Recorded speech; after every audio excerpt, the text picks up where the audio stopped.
ফেনীর ছাগলনাইয়ার সীমান্তবর্তী এলাকা এটি। এলাকার মানুষ যখন ঘুমে বিভোর তখন তৎপরতা বাড়ে মাদক চোরা কারবারিদের। বিজিবির কাছে আগে থেকে মাদক পাচারের তথ্য ছিল, তাই এমন ওত পেতে থাকা। ভারতীয় সীমান্ত দিয়ে মাথায় করে মাদক নিয়ে আসছেন দুজন মাদক কারবারি।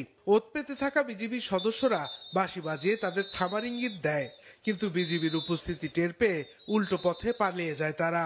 পাহাড়ি অঞ্চল এবং কাদা কর্দমাক্ত জায়গাতে চলাফেরা খুব কঠিন হয়, যার জন্য এই মাদক তারপর বিভিন্ন যে চোরাচালানি পণ্যগুলো আছে এগুলো আমাদের আটক করতে বিভিন্ন ধরনের বাধার সম্মুখীন হতে হয়। আমরা অত্যন্ত চেষ্টা করি যাতে কোনো প্রকার মাদক, কোনো চোরাচালানি যাতে ফেনী সীমান্ত দিয়ে না হয়।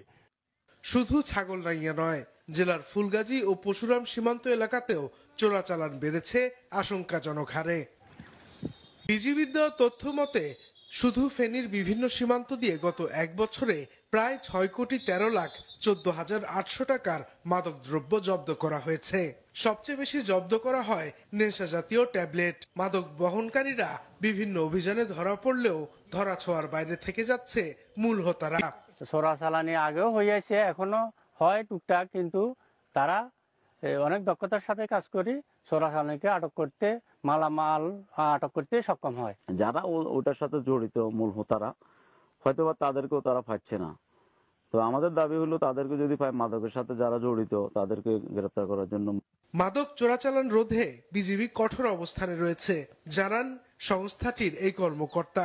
আমাদের প্রচুর জনসচেতনতা বৃদ্ধি করতে হবে।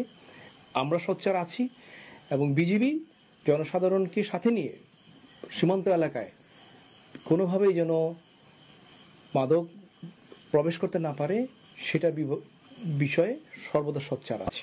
টহল বৃদ্ধি কিংবা মাদক জব্দ নয়, মাদকের বিস্তার এখনই রোধ করা না গেলে ফেনী সীমান্তবর্তী এলাকা মাদক কারবারিদের অভয়ারণ্য হয়ে যেতে পারে বলে শঙ্কা স্থানীয়দের।